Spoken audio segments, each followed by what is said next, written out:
अस्सलाम वालेकुम नाज़रीन, उम्मीद करती हूँ आप ठीक होंगे, खैरियत से होंगे, अपने घरों में खुश होंगे। उर्दू सीरीज़ की अगली वीडियो के साथ मैं हाज़िर हूँ। लास्ट वीडियो में आपको याद होगा हमने हरूफ लिखना सीखे थे उर्दू के हरूफ लिखने के साथ साथ आप प्लीज़ बच्चों को आवाज़ें ज़रूर उनकी सिखाएं, जैसे अलिफ आ बे बा।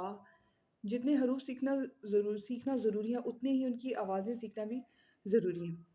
हरूफ के बाद जो अगला मरहला आता है वो उन हरूफ को आधा करने का, ये जैसे कि नाम से ज़ाहिर है आधी अश्काल। लिखने में जब हम उर्दू को लिखते हैं तो हमें उनकी आधी अश्काल को भी सीखना पड़ता है। जैसे ये देखें, बे। बे की आधी शक्ल कैसे होगी, ये देखें। इसी बे को मैं आपको ज़्यादा आसान तरीके से बताती हूँ ताकि आप बच्चों को भी उसी तरीके। ये बे को हमने आधा कर दिया, नुक्ता पहले आ जाएगा। तो इसको जब हम लिखेंगे तो ये बे की आधी शक्ल। बे के बाद पे, ये पे की आधी शक्ल। पे के बाद ते, और ये ते की आधी शक्ल। टे, और ये टे की आधी शक्ल। आपने ये बात याद रखनी है कि दरमियान से एक पूरा हर्फ लिखेंगे, उस हर्फ को आधा दरमियान से कर देंगे और बच्चे को सिखाएंगे कि जो आधा होकर पहला हिस्सा रह जाता है वो ही उस हर्फ की आधी शक्ल है। टे के बाद आता है से,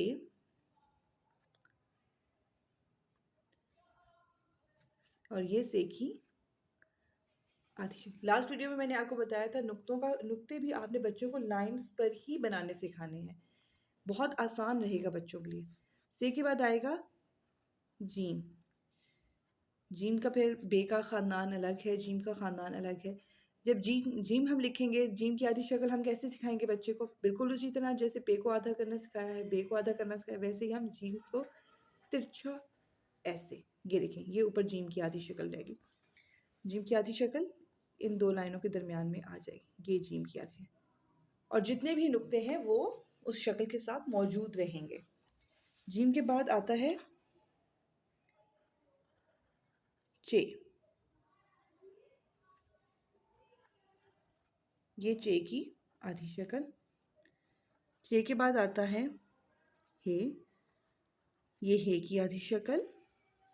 हे के बाद आता है हे, और ये हे की आधी शक्ल। इसके अलावा नाज़रीन आपने ये बात याद रखनी है कि उर्दू के तमाम हरूफ आधे नहीं होते, बल्कि देखें दाल, डाल, जाल, रे, रे, जे और ये अपनी इन्हीं इश्काल के साथ मौजूद रहते हैं। ठीक है, फिर जब इनके साथ हरूफ जुड़ते हैं तब ये भी शक्ल में तब्दीली तो करते हैं, लेकिन ये आधे नहीं होते। ये बात आपने याद रखनी है, अपने बच्चों को भी ये बात सिखानी है। उससे अगला हर्फ है सीन। सीन को हमने लिखना सीखा था, दो दांत और बड़ा पेट। सीन की आधी शक्ल, उसके दो दांत मौजूद रहेंगे और इसके पेट को हम काट देंगे। शीन, शीन के नुक्ते, और ये शीन की आधी शक्ल। बिल्कुल इसी तरह ये स्वाद, स्वाद की आधी शक्ल, ये उसका शोशा बना देंगे। इसी तरह ज़्वाद, और ये ज़्वाद क्या शोशा। इसके बाद हम क्या करेंगे, ये देखिए तोएं। तोएं मैंने आपको लिखना सिखाया था कि सीधी लाइन मत बनाएं, थोड़ी सी इसको तिरछा कर देंगे तो तोएं की बहुत खूबसूरत शक्ल बन जाती है। तोएं और ज़ोएं भी ऐसे हरूफ में शामिल होते हैं जो कि आधे नहीं होते हैं, बल्कि इसी अपनी पूरी शक्ल के साथ ही बाकी हरूफ के साथ मिलते हैं। तोएं ज़ोएं के बाद आता है आइन, छोटा चांद और बड़ा चांद। आइन के बाद गाइन। आइन और गाइन को हम आधा कैसे करेंगे, ये देखिए, ये आइन और ये गाइन। इतना हिस्सा इसका हम काट देंगे तो ये आधा आइन बन जाएगा। आइन गाइन के बाद फे, और ये फे की आधी शक्ल।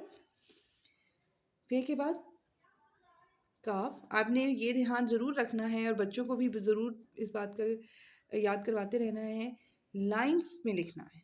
अगर अच्छी राइटिंग बच्चों की चाहते हैं कि बच्चे अच्छी राइटिंग करें, अच्छी राइटिंग सीखें, तो लाइन्स में ही बच्चों को लिखना सिखाएं, लाइन से ऊपर नीचे ना हो। ये आधा काफ। काफ के बाद आता है डंडे वाला काफ। इसको देखें, यहाँ से हम जब आधा कर देंगे तो उसकी कौन सी शक्ल आएगी? ये उसकी आधी शक्ल। गाफ बिल्कुल उसी तरह, गाफ। गाफ के बाद ये लाम और ये लाम की आधी शक्ल। बिल्कुल ठीक हो गया। लाम के बाद आएगा मीम। ये मीम की आधी शक्ल। ये नून। ये नून की आधी शक्ल। जैसे बे की आधी शक्ल थी वैसे नून की आधी शक्ल। नून के बाद वाव। वाव भी अपनी असल शक्ल के साथ ही दूसरे हरूफ के साथ मिलता है। वाव के बाद हे। हे की आधी शक्ल ऐसे हो जाती है। इस पर भी मेरी एक वीडियो मौजूद है, आप ज़रूर देखिएगा। हे की हम हे एक से ज़्यादा अशकाल में तब्दील होता है। हे के बाद वाव हे। हे के बाद हमज़ा। हमज़ा कोई हर्फ नहीं है, बल्कि हरूफ की आवाज़ों में जो तब्दीली का बायस बनता है, ये वो चीज़ है। ठीक है। हमज़ा के बाद छोटी ये छोटी ये की आधी शक्ल, और ये बड़िए, ये बड़िए की आधी शक्ल। छोटी और बड़िए की जो आधी अशकाल है वो एक ही तरीके से लिखी जाती हैं, सिर्फ इनकी आवाज़ में तब्दीली होती है। जैसे अंग्रेज़ी अल्फ़ाबेट्स होते हैं, अंग्रेज़ी हरूफ में ए और ई की आवाज़ में जैसे तब्दीली होती है,